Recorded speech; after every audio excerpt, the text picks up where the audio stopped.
যে এই বেলটা বাজবে এবার বেলটা বুক ডিপ ডিপ ডিপ ডিপ করে যাচ্ছে যে বলছে যে ও কিছুদিন ওকে আলাদা করে দাও একসাথে হ্যাঁ আমি মানে অফিসে থাকতে পারছি না মানে আমার এত বলছে এইটা তোর কমপ্লেক্স তো আজকে ওকে অ্যাটলিস্ট কথা বলা মানে আমার অনেকবার মায়ের শরীর খারাপ করেছে হসপিটালে তো ওদের কিন্তু অবস্থা খুব খারাপ এগুলো কি ঠিক হয়েছে আমি তো তোমাদেরকে অ্যাকসেপ্ট করতে হবে যে এটা আমি সেইভাবে কথা বলে বাকিরা তো পুরো কান্নায় ভেঙে গেছে এখানে তো আমরা সবাই মানে প্যানিক করে সব একসাথে বসে রয়েছি মা দাদা আমরা সব একসাথে বসে রয়েছি এই বেলটা বাজবে এবার বেলটা বাজবে আর আমরা শেষ আর তখন যদি নিয়ে যেতে পারতো তাহলে মানে শেষ আমি আমার তার আগে পর্যন্ত প্রাইভেসি বলে কিছু ছিল না মানে আমার ফোন টোনও পার্সোনাল ব্যাপার বা কিছু এরকম কিছুই ছিল না তো সবই নিয়ে নিত ফোন নিয়ে নিত আটকে রাখতো ইভেন বিয়ে দিয়ে দিত এরকমও হতে পারতো কারণ কি আমার ফ্যামিলি কন্ডিশন ওরকমই ছিল হ্যাঁ মানে এরকমই একটা সিচুয়েশন হয়ে গেছিল যে মানে বিশাল আমরা সবাই মানে প্যানিক করছি যে মানে বুক বুক ডিপ ডিপ ডিপ ডিপ করে যাচ্ছে যে কখন মানে এখানে চলে আসবে এবার ওই করে করে আস্তে আস্তে আস্তে আস্তে সকাল হলো সকাল হয়ে ও তারপর এবার আমি সকাল সকাল আমার ব্রোকে নিয়ে বেরোই ঠিক আছে আমার ওকে নিয়ে বেরোতেও ভয় লাগছে যে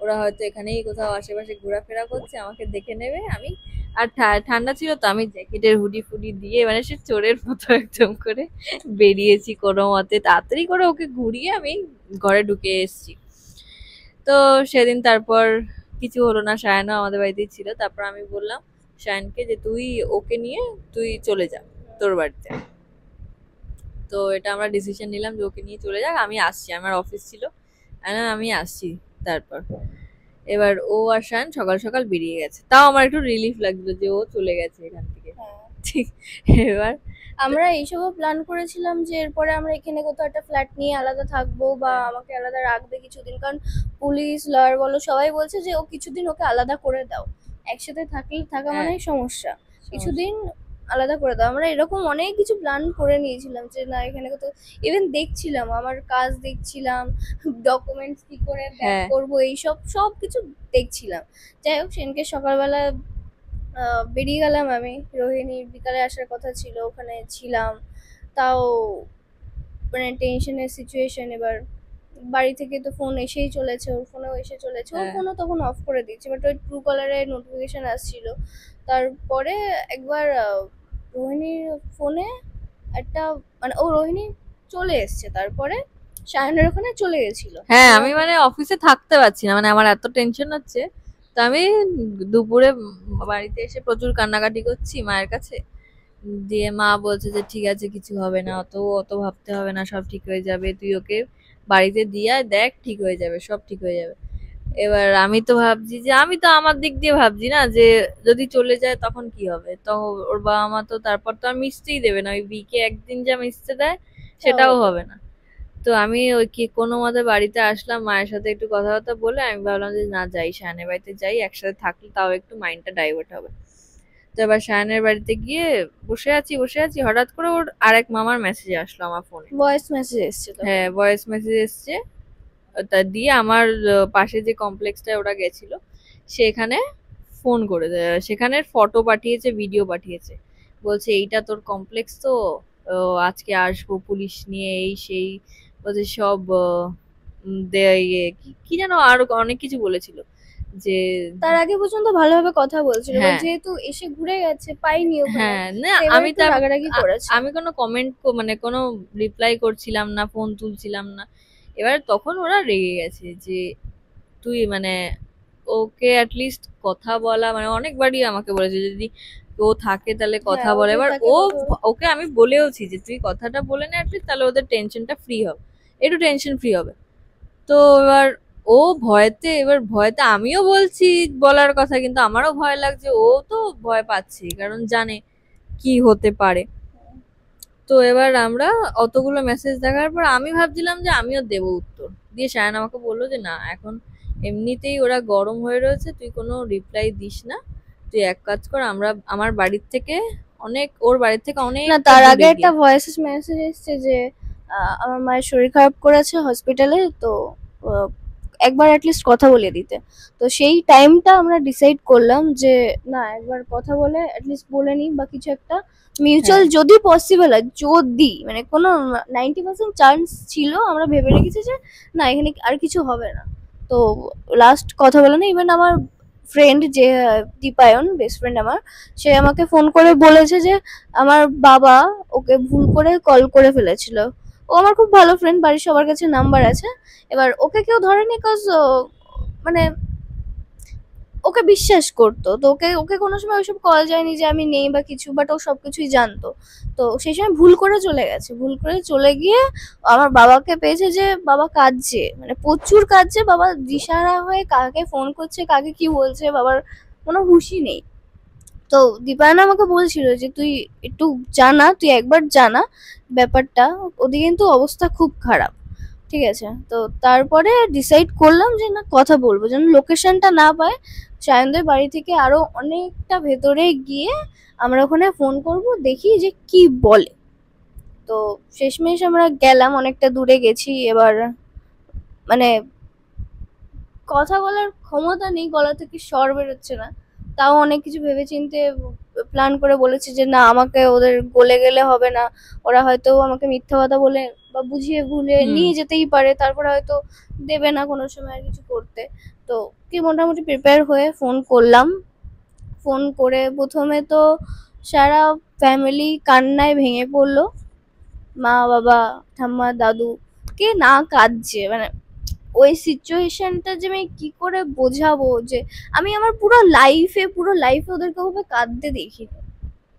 তো ওরা কাঁদছিল প্রচুর, আমিও কেঁদে ফেলেছি, আমিও ভেঙে পড়ছিলাম, বাট তাও আমি আমার কথায় ছিলাম যে তোমাদের দোষে। আমি তাদেরকে বলেছি, আমি মন খুলে তাদেরকে বলেছি যে কি কি কারণে আমি আজকে এটা করতে বাধ্য হয়েছি। পুরো আমার মন খুলে যা ছিল, যে এত বড় হয়েছি, আমাকে একটু, আমার একটু ফ্রিডম দরকার, তোমরা কেন করেছো এই জিনিসগুলো, কেন বলেছো এইসব এইসব কথা। আমার সেক্সুয়ালিটি নিয়েও আগে যখন প্রথম জানতে পেরেছে আমার এক্সের টাইমে, তো পুরোপুরি তখন ক্লিয়ার ছিল না, বাট আন্দাজ ছিল কিছু একটা। তখন অনেক অনেক কথা শুনতে হতো, আমাকে প্রচুর কথা শুনতে হতো বাড়িতে, বাজে। তো আমি জিনিসগুলো পুরো বলেছি যে এগুলো কি ঠিক হয়েছে, আমি তো এখন বড় হয়েছি, আমাকে বলাটা উচিত হয়নি। আহ, বলো তোমরা ভালোভাবে বলো, বুঝিয়ে বলো, বাট এভাবে আমাকে ট্রিট করাটা কোনো সময় ঠিক হয়নি তোমাদের। তো ওরা পুরো কান্নায় ভেঙে, কেউ বলে বোঝা, আমি সারা লাইফে তাদেরকে এইভাবে দেখিনি কাঁদতে। তো যাই হোক, লাস্টে সবার ফোন, মানে ওরা যে এরকম করছে, আমিও কেঁদে চলেছি। তো ওখানে আমার একটা মামা ছিল, আমার মামা ওদেরকে সাইড করে মামা আমার সাথে এবার ডাইরেক্টলি টপিকে কথা বলা স্টার্ট করেছে। তো বলছে যে চলে আয়, আহ, কি কি হয়েছে বল, কি সমস্যা বল, আমাদের ওপেনলি বল। তো আমি ওপেনলি সব বলে দিয়েছি যে এই ব্যাপার, তোমরা তোমাদেরকে অ্যাকসেপ্ট করতে হবে যে এটা আমি এখানে, এটা কোনো মেন্টালি প্রবলেম না, বা এটা কিছু ওরকম কিছু না যে আহ, আমি মানুষের মধ্যেই পড়ি না এভাবে তোমরা যে ধরবে আমাকে এইটা এই বিষয়টার জন্য শুধু। তো বললাম সবকিছু মামার সাথে। এবার আস্তে আস্তে ক্লিয়ার হওয়া শুরু হলো যে হ্যাঁ এটা আমাকে অ্যাকসেপ্ট করতে হবে, আমি তোমাদের কাছে এই বিশাল কিছু চেয়ে বসছি না যে আমাকে ডেলি বেরোতে দাও বা ডেলি আমি পার্টি করব, আমি এই করবো, আমি এসব কোনো চাহিদা নেই। আমি জাস্ট চাইছি যে আমাকে অ্যাটলিস্ট যেটুকু আমার এজ হিসেবে আমার যেটুকু দরকার, অ্যাটলিস্ট উইকে একদিন আমি ফ্রিলি বেরোতে পারি বা কোনো জব করতে পারি আমি কোনো জায়গায়। তখন মানে আমাকে জব টবও করতে দিত না, এটাই। তো জিনিসগুলো বলেছি, আমি নিজের নিজের পায়ে দাঁড়াতে চাই, আমার নিজের লাইফ আমি তৈরি করতে চাই, আমার পার্টনার আছে, আমি তাকে অ্যাকসেপ্ট করতে হবে। তো আমার মামা আমাকে বললো হ্যাঁ করব, তোর কি কি কন্ডিশন মানে কন্ডিশনস আছে বল। তো বললাম এই যে কিছু না, এটাই, ওকে অ্যাকসেপ্ট করতে হবে, আমি আমরা একসাথে থাকতে চাই একটা টাইমের পর। এখন কিছু বলছি না, এখন কিছু না, আমার এখন এজ হয়নি, এখন আমি বলবো না যে এখন আমি ওর সাথে থাকা শুরু করে দেবো বা কিছু।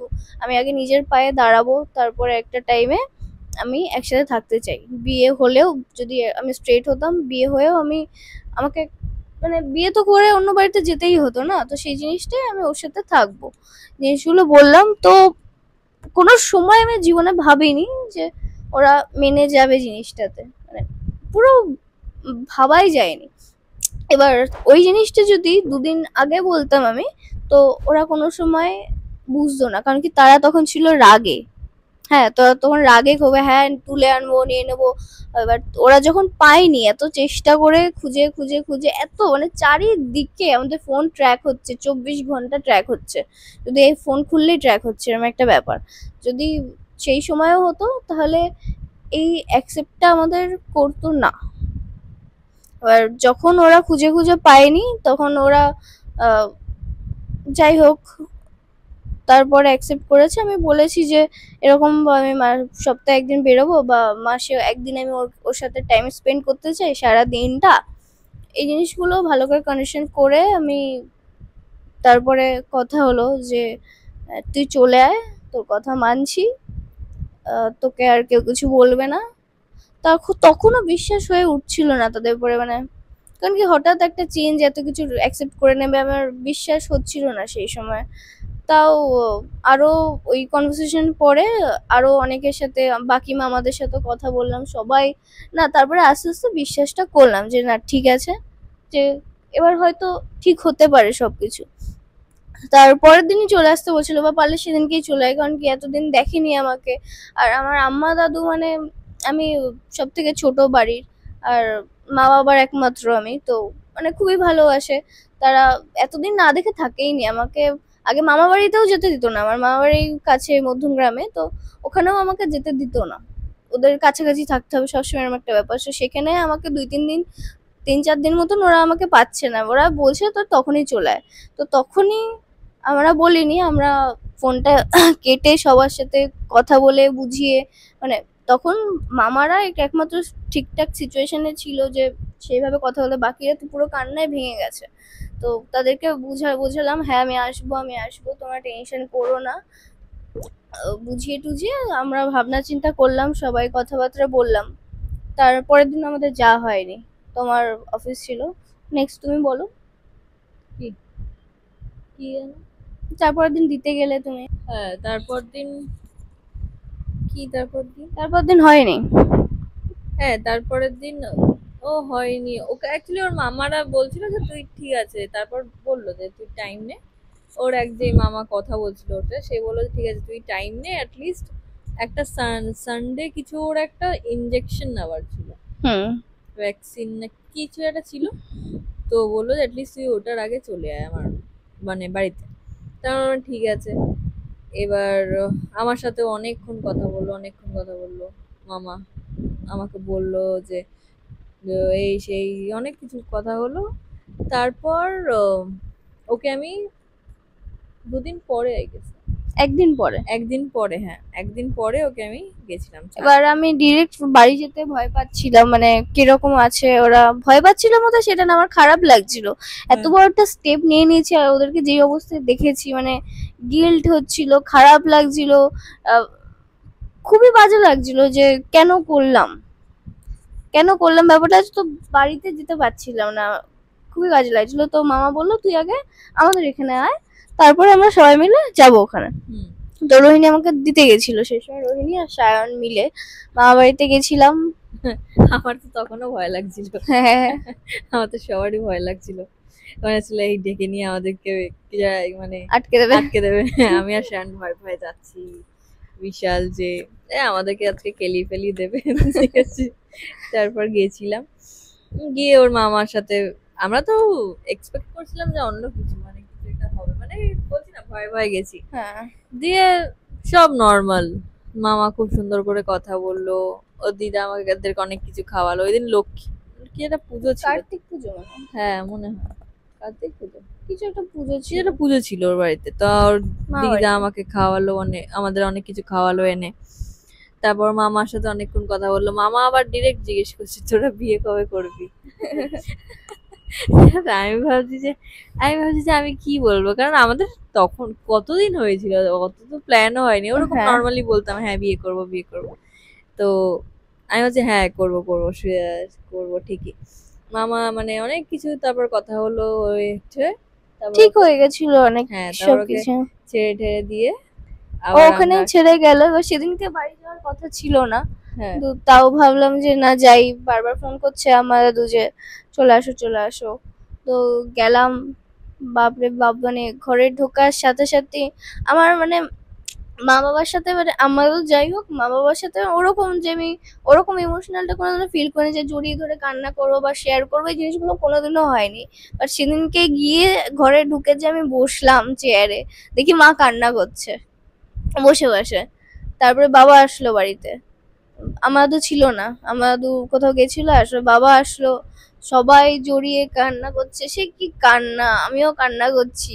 আম্মা দাদু আসলো, আমার পায়ে ব্যথা, আমার তো সিঁড়ি থেকে সে কিভাবে মানে গেটের সামনে দাঁড়াতে পারিনি, গাড়ি থেকে নেমে এসেই আমাকে গায়ে ঝাঁপিয়ে পড়েছে।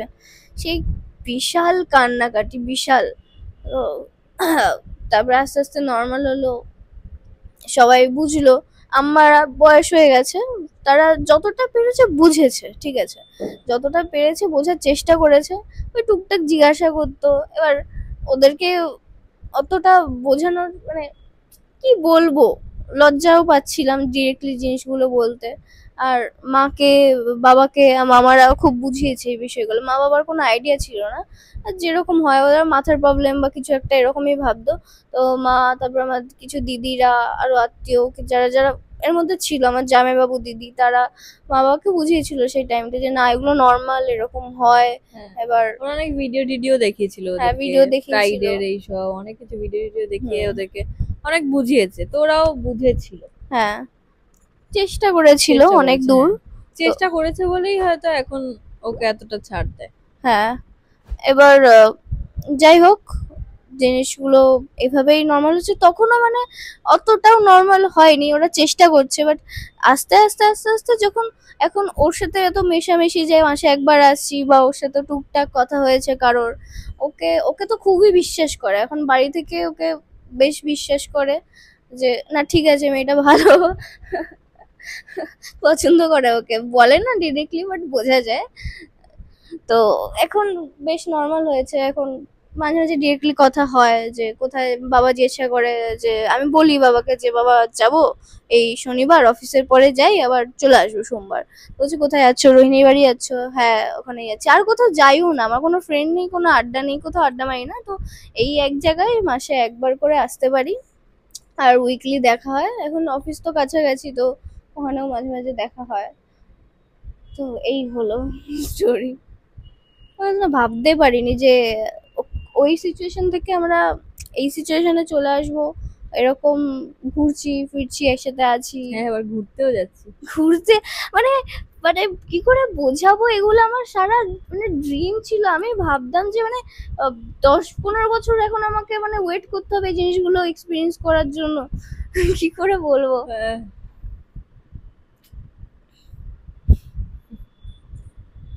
তো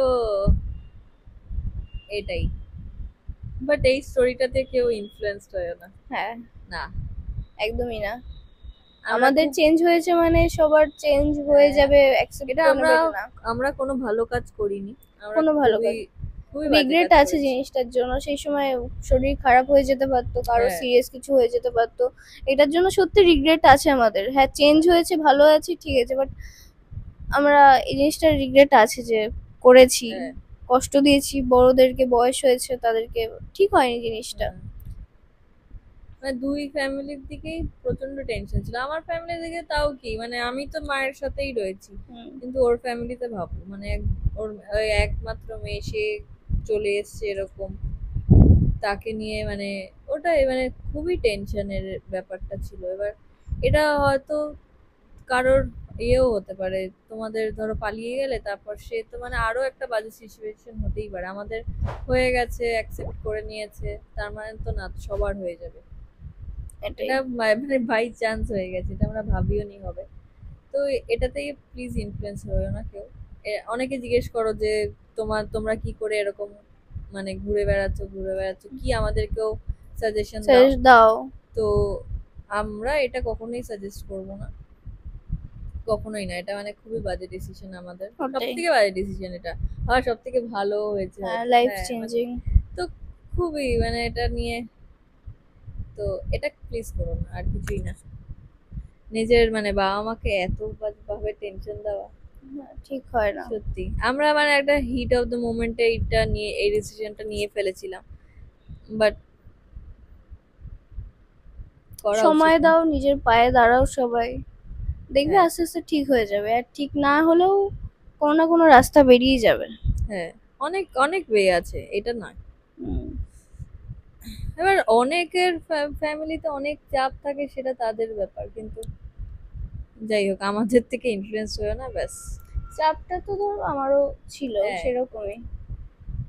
ঠিক এটা একটা খুবই বাজে ডিসিশন বলছি, ডিসিশন তো। এটা না, এটা নিও না, ব্যাস।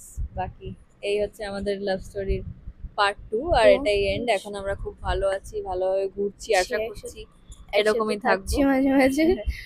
এরকমই থাকবো আশা করছি অনেক, মানে যতদিন আছি। আর বাড়ি থেকে যেন কোনো প্রবলেম আর না হয়। হ্যাঁ, আর হবে না, যে এখন হুম, অনেক নর্মাল হয়ে গেছে বাড়ি থেকে। হ্যাঁ, আশা করছি এরকমই কন্টিনিউ থাকুক। থাকবো, ওটাই। তো যাই হোক, তোমরাও ভালো থেকো। এটা পার্টটা এখানেই শেষ হচ্ছে। আরো যদি কোনো রকম ভিডিওর ডিমান্ড থাকে তোমাদের যে এই টপিকে বানাও, তো কমেন্ট করে দিও, আমরা সেই জিনিসটা নিয়ে চলে আসবো আবার। আজকের ভিডিও তাহলে এখানেই শেষ হচ্ছে। আবার দেখা হচ্ছে নেক্সট ব্লগে। ইনস্টাতে ফলো করে নিও, নতুন নতুন অনেক ভিডিও আর আসছে। এটাও সাবস্ক্রাইব করো, হ্যাঁ, আর দেখো পুরোটা, ভালো লাগবে। ওটাই। চলো, টাটা।